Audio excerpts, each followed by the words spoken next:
Dobrý den všem příznivcům caravaningu. Vítejte v síti Adria Campers for You u detailní prohlídky obytného vozu Sunliving S75 SL v limitované edici 20 ED. Model S75 SL patří k nejpraktičtějším půdorysům v našem portfoliu, disponuje podélnýma postelema, předním stahovacím lůžkem, garážovým prostorem a toaleta se sprchou zvlášť, s tím, že je v limitované edici 20 ED. Sunliving vzniká pod hlavičkou společnosti Adria Mobil. Cílem značky není honit se za okázalým luxusem, ale nabídnout chytrý, funkční, obytný vůz, který se snadno používá. Dobře se v něm žije a dává smysl také cenově a právě S75 SL je velmi dobrým příkladem této filozofie. Model Sunliving S75 SL je postavený na podvozku Ford Transit. Označení Sunliving S75 SL disponuje podélnými lůžky, které si můžeme dát na dvě části, případně si roztáhnout prostřední část na velké letiště. Délkou se tento model pohybuje přibližně kolem 7,5 metru, šířkou lehce přes 2 metry a 30 cm a výškou zůstává pod hranicí 3 metrů.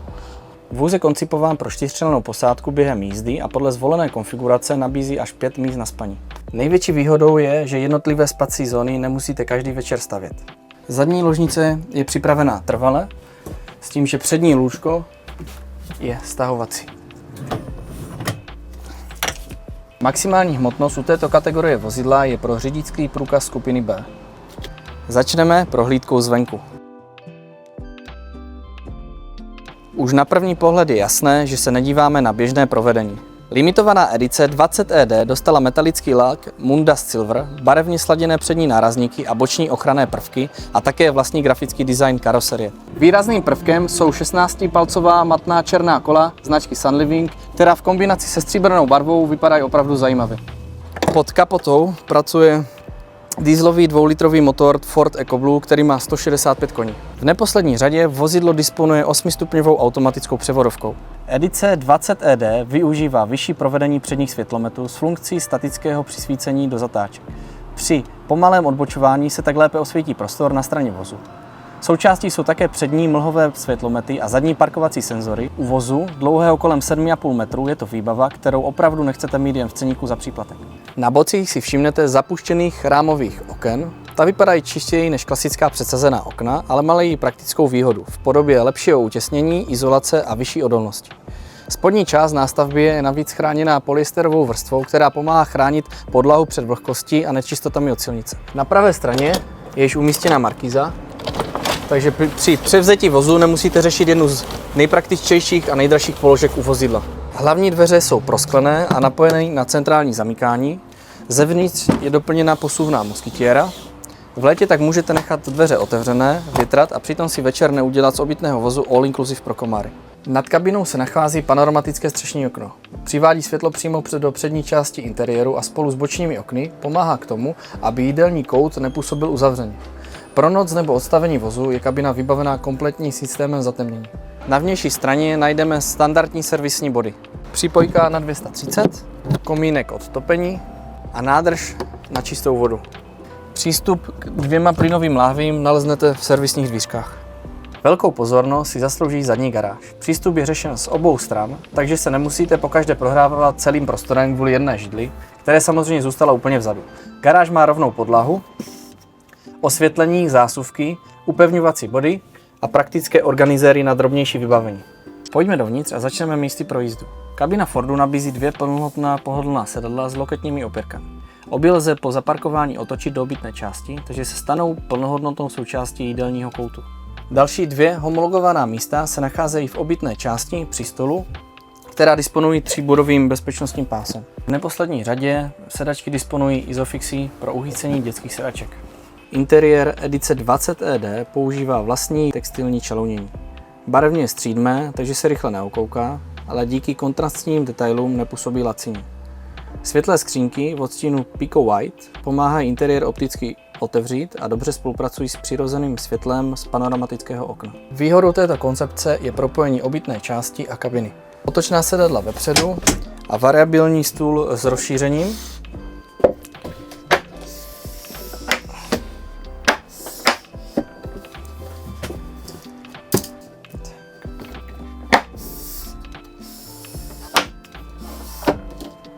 Po obvodu obytného vozu najdete úložné prostory.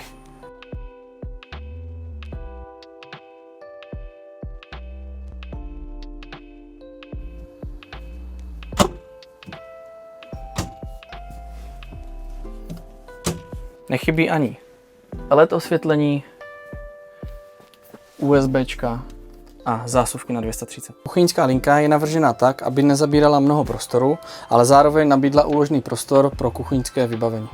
Najdeme zde nerezový dřez, plynový vařič se 3 hořáky a osvětlení kuchyňské linky. Kuchyňská linka disponuje několika šuplíky, které na první pohled jsou hluboký. Všechny šuplíky mají dojezdy, včetně zamykání, aby při jízdě vám náklad držel a nevypadl vám šuplík případně na zem. Naproti kuchyni máme kompresorovou lednici s odděleným mražákem. Výhoda kompresorových ledniček je ta, že nemusíme stát v rovině, jak to bylo u dřívějších modelů, a má stabilní chladící výkon i při vyšších teplotách venku. A není tak citlivá na přesné vyrovnání vozu jako u absorpčních ledniček. Uprostřed vozu se nachází koupelna s oddělenými dveřmi a za dveřmi se nachází chemický záchod a umyvadlo.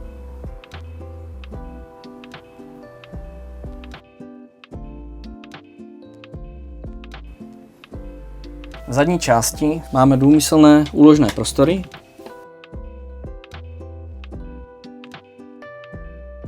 A nyní k dalšímu zásadnímu prvku tohoto modelu.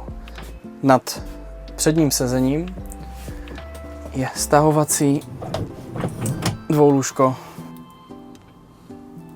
Přední stahovací postel disponuje i LED páskem a díky panoramatickému oknu v přední části postel působí vzdušně. Pokud se máte rádi, tak se tady vyspíte i ve 2 dospělých. Stahovací přední lůžko disponuje i zábranou proti případnému spadnutí.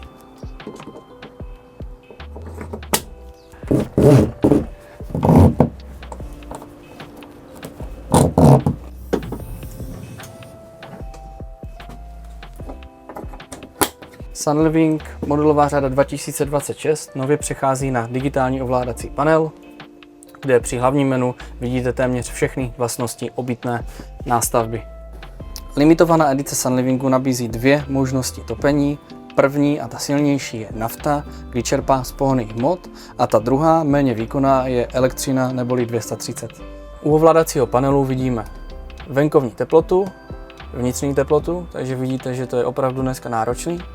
Připojení na 230, venkovní světlo, nástavbová baterie, užitková voda, šedá voda a čerpadlo. Tady vidíte, že ho máme vypnutý. U Sunlivingu v limitované edici se nabízí 2 možnosti ovládání. První možnost ovládací panel vevnitř nástavby a druhá možnost je systém Adria Mach 2.0, kdy pomocí mobilu neboli aplikace můžete na dálku nebo v přítomnosti vozidla ovládat topení, lednici, světla a v neposlední řadě se podívat i na rozvody vody, kde jsou protizámrazová pojistka a tak dále. Naftové topení Truma 6DE je vyvedeno po celé nástavbě obytného vozu, kde můžete si všimnout výdechu, včetně zadní části a v neposlední řadě i garážový prostor. Takže garážový prostor je v zimě pak vytápěn, můžete si tam vysušit lyžáky, lyže, případně i bundy. A v neposlední řadě ohřev vody nám samozřejmě zajišťuje taky topení Truma 6DE. Limitovaná edice Sunlivingu 20ED má nově ovládání odpadní nádrže elektronickým způsobem. A máme tady menší manuál, kdy jedna čárka vlastně nám ukazuje otevřeno, 2 čárky zavřeno.